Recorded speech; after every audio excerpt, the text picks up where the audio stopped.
ನಮಸ್ಕಾರ ಸ್ನೇಹಿತರೆ, ನೀವು ನನ್ನ ಯೂಟ್ಯೂಬ್ ಚಾನೆಲ್ಗೆ ಸ್ವಾಗತ. ಈ ವಿಡಿಯೋದಲ್ಲಿ ನಾವು ಎಲ್ಲರೂ ಅತಿ ಮುಖ್ಯವಾದ ಒಂದು ಪ್ರಶ್ನೆಗೆ ಉತ್ತರವನ್ನು ಹುಡುಕುತ್ತೇವೆ.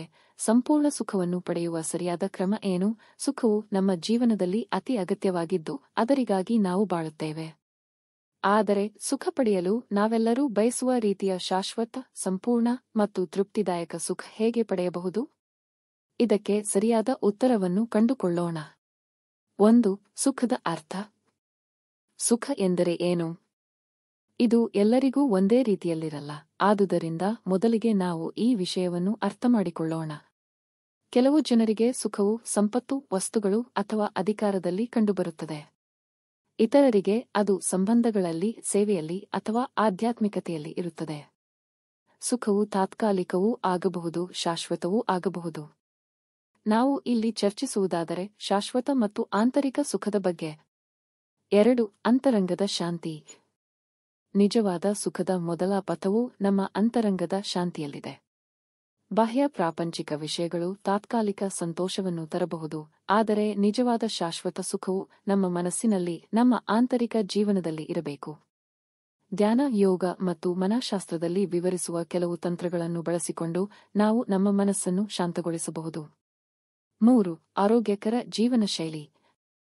ಆರೋಗ್ಯಕ್ಕಿಂತ ಮುಖ್ಯವಾದುದು ಬೇರೆ ಏನೂ ಇಲ್ಲ. ಒಳ್ಳೆಯ ಆಹಾರ, ಸಮರ್ಪಕ ವ್ಯಾಯಾಮ ಮತ್ತು ನಿಯಮಿತ ನಿದ್ರೆ ನಮ್ಮ ಶಾರೀರಿಕ ಆರೋಗ್ಯವನ್ನು ಉತ್ತಮಗೊಳಿಸುತ್ತವೆ. ದೈಹಿಕ ಆರೋಗ್ಯವೇ ಮಾನಸಿಕ ಸಮತೋಲನಕ್ಕೂ ಸಹಕಾರಿಯಾಗಿದೆ. ಇದು ನಮ್ಮ ಶಕ್ತಿಯನ್ನು, ಉತ್ಸಾಹವನ್ನು ಮತ್ತು ಹಸಿವನ್ನು ಹೆಚ್ಚಿಸುತ್ತದೆ. ಹೀಗಾಗಿ ನಿಯಮಿತ ಅಭ್ಯಾಸದೊಂದಿಗೆ ಆರೋಗ್ಯವನ್ನು ಕಾಪಾಡುವುದು ಸುಖದ ಮತ್ತೊಂದು ಮೂಲವಾಗಿದೆ. 4. ಧ್ಯಾನ ಮತ್ತು ಧಾರ್ಮಿಕತೆ. ಅನೇಕ ಅಧ್ಯಯನಗಳು ಧ್ಯಾನವು ನಮ್ಮ ಜೀವನದಲ್ಲಿ ಒಂದು ಮಹತ್ವದ ಭಾಗವಾಗಿ ಇದ್ದರೆ ಅದು ನಮ್ಮ ಸಂತೋಷದ ಮಟ್ಟವನ್ನು ಹೆಚ್ಚಿಸುತ್ತವೆ ಎಂದು ತೋರಿಸಿವೆ. ಧ್ಯಾನವು ನಮ್ಮ ಆಂತರಿಕ ಶಕ್ತಿಯನ್ನು ಅರ್ಥಮಾಡಿಕೊಳ್ಳಲು ಮತ್ತು ಅದು ನಮ್ಮ ಜೀವನದ ಭಯ, ಆತಂಕ ಮತ್ತು ಖಿನ್ನತೆಯನ್ನು ನಿವಾರಿಸಲು ಸಹಾಯ ಮಾಡುತ್ತದೆ. ಧಾರ್ಮಿಕತೆ ಅಥವಾ ಧಾರ್ಮಿಕ ಅಭ್ಯಾಸಗಳು ಸಹ ದೈನಂದಿನ ಜೀವನದ ತೀವ್ರತೆಗಳನ್ನು ಸಮರ್ಥವಾಗಿ ಎದುರಿಸಲು ನೈಜವಾದ ತೃಪ್ತಿಯನ್ನು ನೀಡಬಹುದು. 5. ಸಂಬಂಧಗಳ ಮಹತ್ವ. ನಮಗೆ ಇರುವ ಸಂಬಂಧಗಳು ನಮ್ಮ ಜೀವನದಲ್ಲಿ ಸುಖವನ್ನು ತುಂಬುವುದಕ್ಕೆ ಅತ್ಯಂತ ಮುಖ್ಯವಾಗಿದೆ. ಸ್ನೇಹಿತರೊಂದಿಗೆ, ಕುಟುಂಬದೊಂದಿಗೆ ಮತ್ತು ಸಮಾಜದೊಂದಿಗೆ ಇರುವ ಹಿತಕಾರಿ ಸಂಬಂಧಗಳು ನಮ್ಮ ಜೀವನದ ಸಂತೋಷವನ್ನು ಹೆಚ್ಚಿಸುತ್ತವೆ. ನಮ್ಮ ಹತ್ತಿರದವರೊಂದಿಗೆ ಸಕಾರಾತ್ಮಕ ಮತ್ತು ಹೃದಯಸ್ಪರ್ಶಿ ಸಂಬಂಧಗಳನ್ನು ಉಳಿಸಿಕೊಂಡು ನಾವು ನಿಜವಾದ ಸಂತೋಷವನ್ನು ಅನುಭವಿಸಬಹುದು. 6. ನಗುವು ಮತ್ತು ಧನಾತ್ಮಕತೆ. ನಗು ಮತ್ತು ಧನಾತ್ಮಕತೆ ನಮ್ಮ ಜೀವನದ ಅತ್ಯಂತ ತ್ವರಿತ ಸುಖದ ಸಾಧನಗಳು. ಧನಾತ್ಮಕ ಆಲೋಚನೆ, ಧನಾತ್ಮಕ ಪರಿಚಯ ಮತ್ತು ಸಕಾರಾತ್ಮಕ ಅಂತರಂಗವನ್ನು ಬೆಳೆಸಿದರೆ ನಮ್ಮ ಜೀವನದ ಪ್ರತಿದಿನವೂ ಸುಖಕರವಾಗಿರುತ್ತದೆ. ನಾವು ಜೀವನದಲ್ಲಿ ಎದುರಿಸುವ ಸವಾಲುಗಳನ್ನು ನಗು, ಧನಾತ್ಮಕ ನೋಟ ಮತ್ತು ಸಮರ್ಥ ಪ್ರಕ್ರಿಯೆಗಳಿಂದ ಅನುಭವಿಸುತ್ತೇವೆ.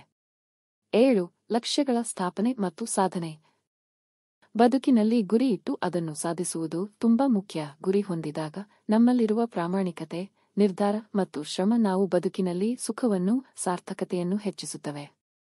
ನಾವೆಲ್ಲ ಸುಖದ ಗುಟ್ಟನ್ನು ಹುಡುಕುತ್ತಿದ್ದೇವೆ ಮತ್ತು ನಿಖರವಾದ ಗುರಿಗಳು ಮತ್ತು ದಿಟ್ಟ ಸಂಕಲ್ಪಗಳು ನಮ್ಮನ್ನು ಸುಖದ ಮಾರ್ಗದಲ್ಲಿ ಮುನ್ನಡೆಯಲು ಸಹಾಯ ಮಾಡುತ್ತವೆ. 8. ನಾವು ಬದಲಾಯಿಸಬಹುದಾದ ವಸ್ತುಗಳು ಮತ್ತು ಬದಲಾಯಿಸಲು ಸಾಧ್ಯವಿಲ್ಲದ ವಸ್ತುಗಳು. ಬದುಕಿನಲ್ಲಿ ಬದಲಾವಣೆ ಮತ್ತು ಅನುಸರಣೆ ಅವಶ್ಯಕ. ನಾವು ಏನೆಲ್ಲ ಬದಲಾಯಿಸಬಹುದು ಮತ್ತು ಏನೆಲ್ಲ ಬದಲಾಯಿಸಲು ಸಾಧ್ಯವಿಲ್ಲ ಎಂಬುದನ್ನು ಅರ್ಥಮಾಡಿಕೊಳ್ಳುವುದು ತುಂಬಾ ಮುಖ್ಯ. ನಮ್ಮ ಶಕ್ತಿಯಿಂದ ಹೊರಗಿರುವ ವಸ್ತುಗಳನ್ನು ಒಪ್ಪಿಕೊಳ್ಳುವ ಸಾಮರ್ಥ್ಯ ಮತ್ತು ಶಕ್ತಿಯಿಂದ ಬದಲಾಯಿಸಬಹುದಾದ ವಸ್ತುಗಳನ್ನು ಬದಲಾಯಿಸುವ ಶಕ್ತಿ ಎರಡೂ ಜೀವರಾಷ್ಟ್ರದಲ್ಲಿ ಮುಖ್ಯವಾದವು. 9. ಕೃತಜ್ಞತೆ ಮತ್ತು ಸಮಾಧಾನ. ಸಂಪೂರ್ಣ ಸುಖವನ್ನು ಪಡೆಯಲು ನಾವು ಮೊದಲಿಗೆ ನಮಗೆ ಏನಿದೆ ಎಂಬುದರ ಮೇಲೆ ಕೃತಜ್ಞತೆ ಹೊಂದಬೇಕು. ನಮ್ಮ ಜೀವನದಲ್ಲಿ ಏನಿದೆ ಎಂಬುದನ್ನು ಒಪ್ಪಿಕೊಳ್ಳಿ ಮತ್ತು ಅದರ ಬಗ್ಗೆ ಸಂತೋಷಪಡುವುದು ಸಂಪೂರ್ಣ ತೃಪ್ತಿ ಮತ್ತು ಶಾಂತಿಯನ್ನು ತರಬಲ್ಲದು. ಕೃತಜ್ಞತೆಯು ಒಂದು ಶಕ್ತಿ, ಅದು ನಮ್ಮ ಜೀವನದಲ್ಲಿ ನಮ್ಮನ್ನು ಪ್ರತಿ ಕ್ಷಣವೂ ಸಂತೋಷಕರವಾಗಿರಿಸುತ್ತದೆ. ಸ್ನೇಹಿತರೆ, ಸಂಪೂರ್ಣ ಸುಖವನ್ನು ಪಡೆಯಲು ಯಾವುದೇ ಶಾರ್ಟ್ಕಟ್ ಇಲ್ಲ. ನಮ್ಮ ಆಂತರಿಕ ಶಾಂತಿ, ಆರೋಗ್ಯ, ಧ್ಯಾನ, ಸಂಬಂಧಗಳು, ನಗು ಮತ್ತು ಧನಾತ್ಮಕತೆ ಎಲ್ಲ ಒಂದೇ ರೀತಿಯಲ್ಲಿ ಮುಖ್ಯವಾಗಿದೆ.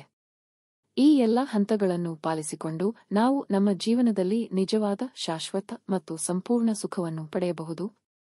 ನೀವು ಈ ವಿಡಿಯೋವನ್ನು ಇಷ್ಟಪಟ್ಟು ಇದು ನಿಮ್ಮ ಜೀವನದಲ್ಲಿ ಉಪಯೋಗವಾಗುವುದಾಗಿ ಭಾವಿಸುತ್ತೇನೆ. ನೀವು ಸುಖದ ಮಾರ್ಗದಲ್ಲಿ ಯಾತ್ರೆ ಆರಂಭಿಸಲು ಪ್ರೇರಣೆಯಾಗಿದ್ದರೆ ದಯವಿಟ್ಟು ಈ ಚಾನೆಲ್ ಅನ್ನು ಸಬ್ಸ್ಕ್ರೈಬ್ ಮಾಡಿ ಮತ್ತು ನಿಮ್ಮ ಮಿತ್ರರೊಂದಿಗೆ ಹಂಚಿಕೊಳ್ಳಿ.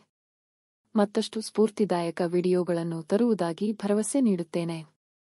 ಧನ್ಯವಾದಗಳು.